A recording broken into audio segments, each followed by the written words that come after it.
Fala pessoal, atualizando o vídeo aqui para vocês, igual aqui do último vídeo que eu fiz. Então vou analisar total, dominância do dólar e os principais ativos, tá? Então, total no tempo gráfico mensal, temos aqui uma formação de um canal de alta, tá? Fazendo fundos ascendentes, a região para formação de um fundo ascendente no tempo gráfico mensal, idealmente falando, seria um order block no tempo gráfico semanal, um suporte. Então nós temos aqui essa região aqui, que é um order block do tempo gráfico semanal, servindo de suporte, né, nessa correção em total. Total chegou, tocou nesse suporte, mitigou exatamente 50%, que é a amplitude aqui desse candle de venda, mitigou exatamente 50% e está engatando em uma tendência agora de alta num time frame menor.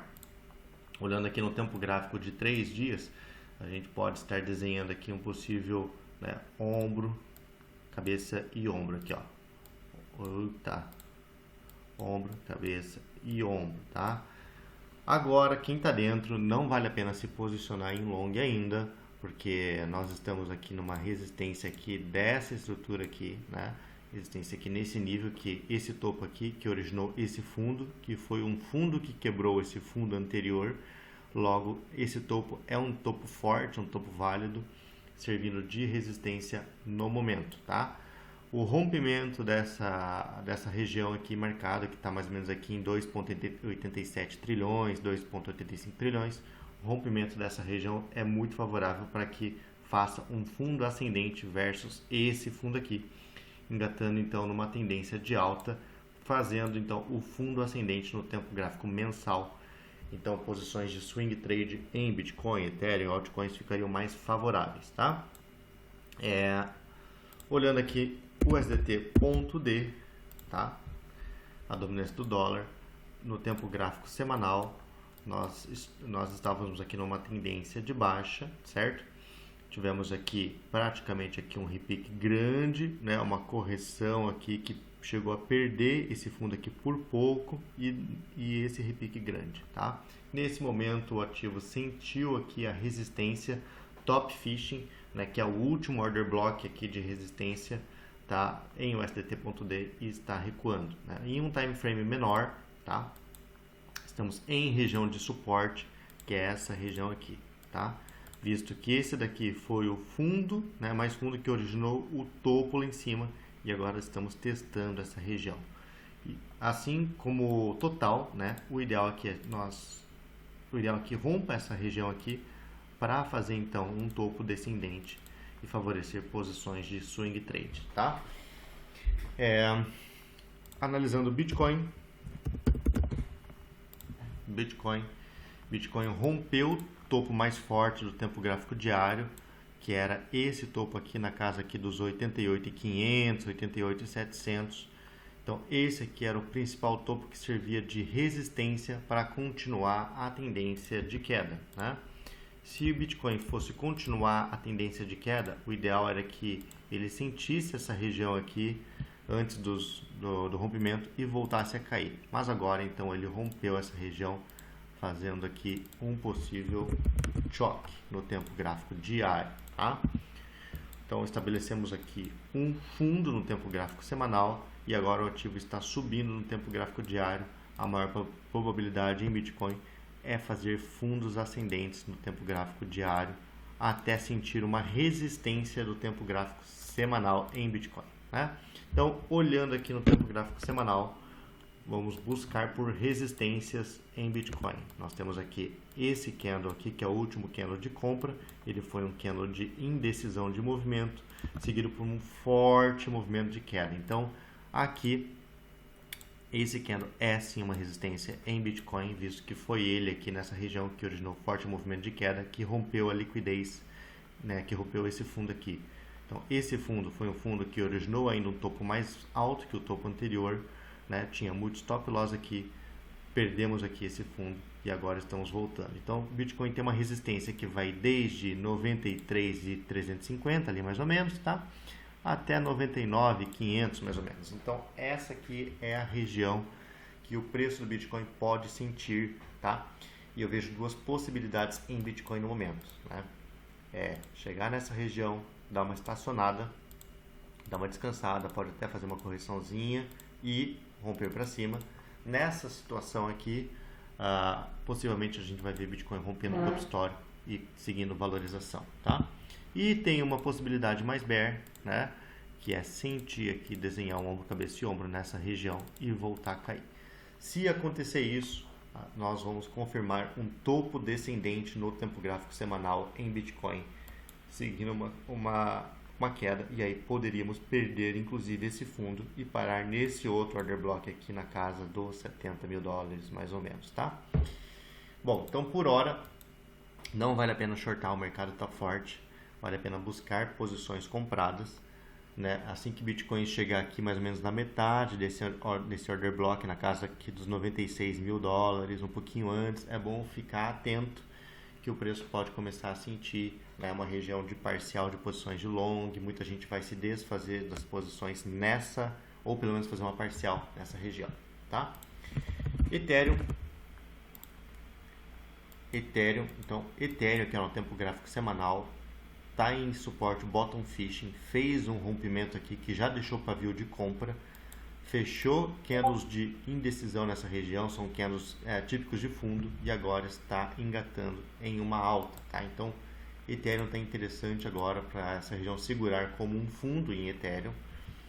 E lembrando que tem uma grande LTA de Ethereum que foi perdida, ó, que ele vem desde aqui de junho de 2022 e testou uma, duas, passou direto. Então essa região aqui, ó, e essa LTA até antes, ó, se eu puxar vem até, né, e ajustar ela aqui, ó, é uma LTA super longa, tá?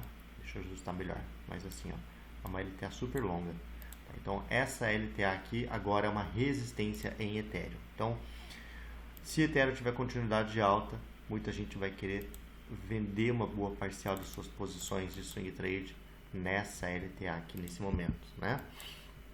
Quais são as possíveis resistências de Ethereum no momento? Vamos para o tempo gráfico de 3 dias. Eu vejo aqui, ó, uma resistência nessa região que vai coincidir aqui com o próximo aqui dessa LTA. Né? Deixa eu colocar no tempo gráfico diário. Ó, outra aqui também. Então são resistências boas em Ethereum nessa região aqui. Eu acho que até essa segunda aqui fica mais interessante com essa LTA, tá? Na casa aí dos 2.200, 2.000 dólares. É uma região de forte resistência em Ethereum. Se Ethereum retomar para dentro, né, desse triângulo simétrico, desse grande padrão de equilíbrio aqui no macro que ele veio fazendo, é muito bullish para Ethereum, tá? E aí ele pode voltar a buscar pelo menos aqui a metade desse canal, pelo menos, né, nessa região aqui de 2.900 e pouco, tá? Nessa região. E olha como é uma região de concentração de ordens, onde fez fundo, né? São topos, são regiões aqui de grande interesse aqui, que tem bastante briga entre touros e ursos nessa região, tá bom? Mas Ethereum, no momento, isso aqui tem muita cara de ser um fundo e de ter continuação de alta até essa região, pelo menos aqui, tá? Solana, vamos lá, Solana. Então Solana no tempo gráfico semanal, né? É importante que pontuar aqui que tivemos um choque para baixo aqui nessa região, ó, bem aqui, tá? Então aqui é onde inverteu a tendência, que vinha fazendo fundos ascendentes, né? E rompeu para baixo aqui. A Solana capturou a liquidez desse fundo aqui, ó, que tinha aqui fundos nivelados nessa região praticamente, ó, esses dois fundos aqui. Tinha muito stop loss aqui. Solana capturou e rapidamente fez um movimento em V de compra, né? Então tem muita chance de segurar esse fundo e fazer aqui o ombro, cabeça e ombro inverso em Solana. Isso vai corroborar com aquela análise de total e o USDT.D que a gente viu, né? Quais são os pontos de resistência em Solana, então? Né? Os principais pontos de resistência em Solana, ao meu ver, é essa região aqui, ó. Essa região aqui, na casa aqui dos 187 a 206, 207 dólares, mais ou menos. É uma região para prestar atenção em Solana como possível ponto de parada.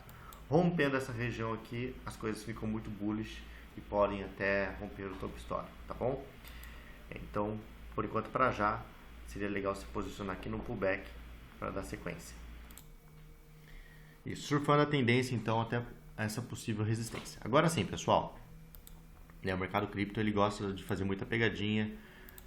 Muitas altcoins fizeram esse choque nessa região aqui, o que aumenta a probabilidade de fazer o ombro, cabeça e ombro inverso. Como assim? Vou mostrar aqui em Solana, por exemplo, tá?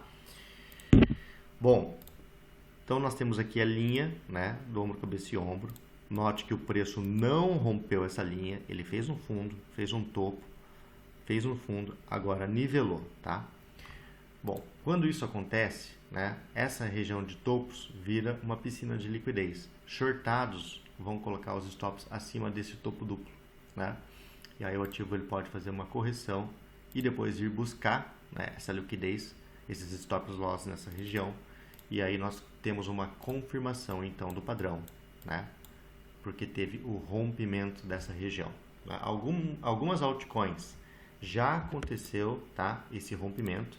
Então isso aumenta a chance de tendência de alta, né? Se aconteceu aqui, por exemplo, o rompimento dessa região, fica muito mais seguro a gente entrar num fundo, porque ele pode começar daí a desenhar estruturas de alta, tá? Agora, isso é uma possibilidade. Enquanto não romper isso, ainda existe a chance de perder esse fundo. E o ativo ele vai começar a fazer a correção, né, dessa região. Como que eu vou proceder para caçar um fundo aqui nessa região? Eu vou mudar para o tempo gráfico talvez de 2 dias ou de um dia, um tempo gráfico que tenha menos poluição. Vou mudar para o gráfico Rinkin Ashi. E olha só, vamos ver no diário como é que tá. Ó, até no diário, né? Então, quando ele começar a corrigir, note, ele vai começar a fazer candles vermelhos, candles de venda, né? Então, eu só vou entrar depois que tiver uma sequência de candles vermelhos e, de repente, um candle de compra, né? Porque isso pode marcar um possível fundo. Então, eu vou marcar aqui uma Fibonacci do fundo até o topo. Quando a correção começar, aqui nem começou a correção ainda, tá, pessoal? Pode romper esse topo aqui e começar o pullback depois, né? Quando começar a correção, eu vou puxar a Fibonacci do fundo até o topo, vou marcar a região de 50% para baixo, né, 0,5 da Fibonacci para baixo, e quando acontecer um rompimento da máxima do anterior no gráfico Rinkin Ashi, que aconteceu em 0,5 ou abaixo de 0,5, aí eu vou fazer a minha entrada. Então, quem está dentro, esse é o momento de fazer parciais, né, agora, a hora que começar a correção. Se você tem um bom ponto de compra, você pode segurar. Se você não fez um bom ponto de compra de entrada, é melhor você fechar a sua operação, esperar o pullback e comprar daí no rompimento de máxima do anterior que aconteça abaixo de 0,5 da Fibonacci. Se você acha que o tempo gráfico diário está muito poluído, né, dependendo do ativo, você pode colocar no tempo gráfico de 2 dias. Né? Isso vai, digamos assim, não vai fazer você pegar o fundo, né, aquele fundo micro mesmo, mas vai aumentar a sua chance, né, de falsos sinais, diminuir as chances de sinais falsos, tá bom? Bom, então é isso aí, pessoal. Valeu. Por que eu gosto? Por que eu gosto do Rinkin Ashi? Porque vai que ele vai fazendo fundo, né, candles de venda, e vai indo, vai vindo lá no fundo e acaba perdendo esse fundo aqui. Então eu acabei não entrando. Eu só vou entrar numa confirmação de fundo que o Rinkin Ashi vai me falar, tá? É isso aí, valeu.